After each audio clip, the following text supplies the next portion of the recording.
Hey guys, welcome back to Golden Reviewer. So here I have three Samsung devices: the S23 Ultra, S22 Ultra Exynos, and S22 Ultra Snapdragon. So today we are going to do a video comparison between these three devices under low light, and yeah, we'll see how much the S23 Ultra improves over its predecessors. And because we have both the Exynos and Snapdragon variant, this comparison is meaningful for every single one of you, no matter where you are. Alright, let's get to the test. Okay, now we are recording from the front-facing camera. This is 4K 30 FPS. So for low light, I'll mainly use 4K 30 FPS because if you use 60 FPS, the quality will degrade even further. So I wouldn't recommend that. And yeah. So let's see how they take videos with a front-facing camera. To be honest, I think in starting with this video, I'll stop giving comments in the video because I realize most of the time when I go back on my PC and view the footage there, the conclusion will be different. So it doesn't make sense for me to just say which one is better from the viewfinder and then later on just realize that it's not the case, right? So I'll add some comments after I go back to my PC, and yeah.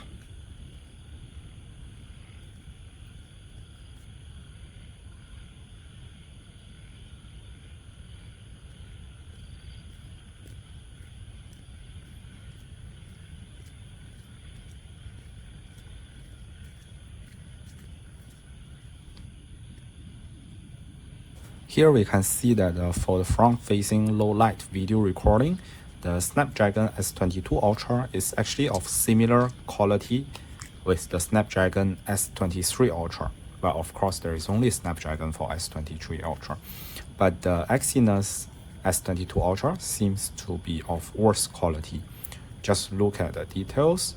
It looks very mushy, and the colors are off as well. And I think you'll be able to see the same trend throughout this whole video comparison.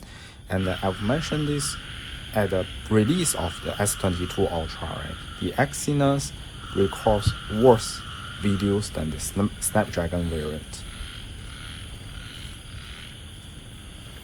Now we are recording from the rear-facing cameras, and let's start with the ultra-wide. It's quite apparent that the Exynos S22 Ultra is producing the worst footage, and you can see the colors are not right. There is no detail in shadow, and also the whole picture, the whole video just looks very soft. As for the Snapdragon S22 Ultra, I think it's slightly worse than the S23 Ultra, but the difference is not that big. If you pay attention, I think the S23 Ultra is a little bit smoother and has a little bit less noise. Also, the stabilization is better on S23 Ultra. Now we are running.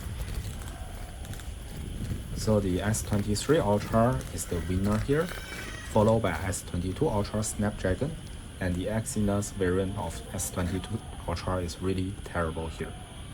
Now let's switch to the mid lens. Now pay attention to the details in the sky as well as the noise. You can notice that the S23 Ultra is the most detailed and has the least amount of noise.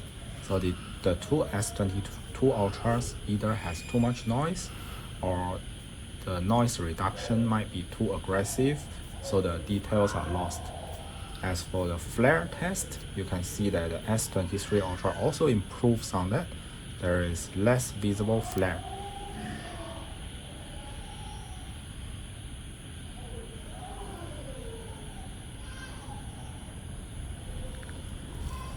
When we start walking, you can notice that the S23 Ultra is the most stable of all, so the stabilization definitely improved.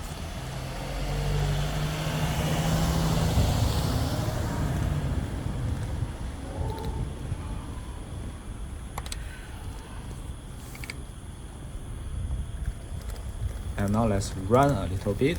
You can see the difference in stabilization is even more apparent. it's much more stable, and the footage is not as blurred as the other two for the S23 Ultra. Okay.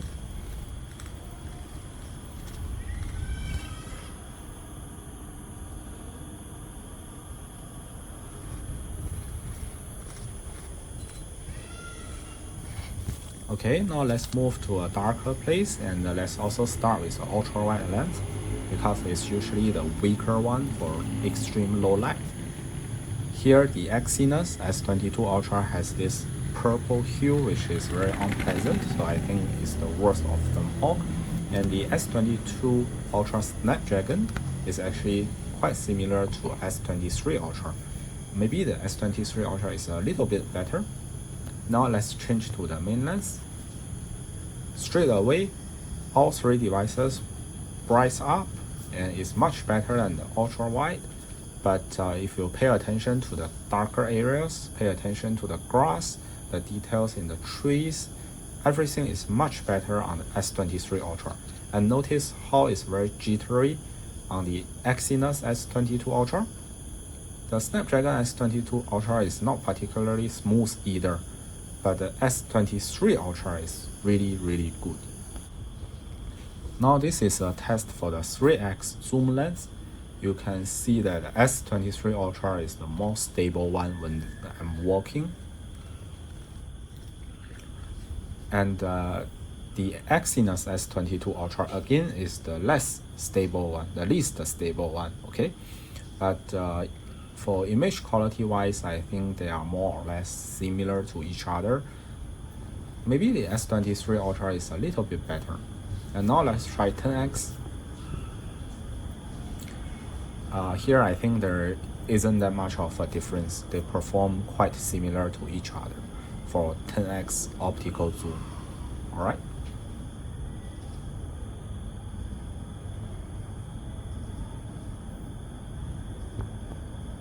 There is one last thing I want to try, which is 8K video recording.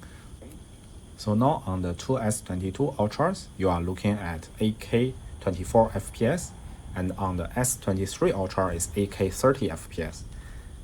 Just see how much smoother and more stabilized the S23 Ultra footage is, and there is so much less motion blur when I'm walking, right?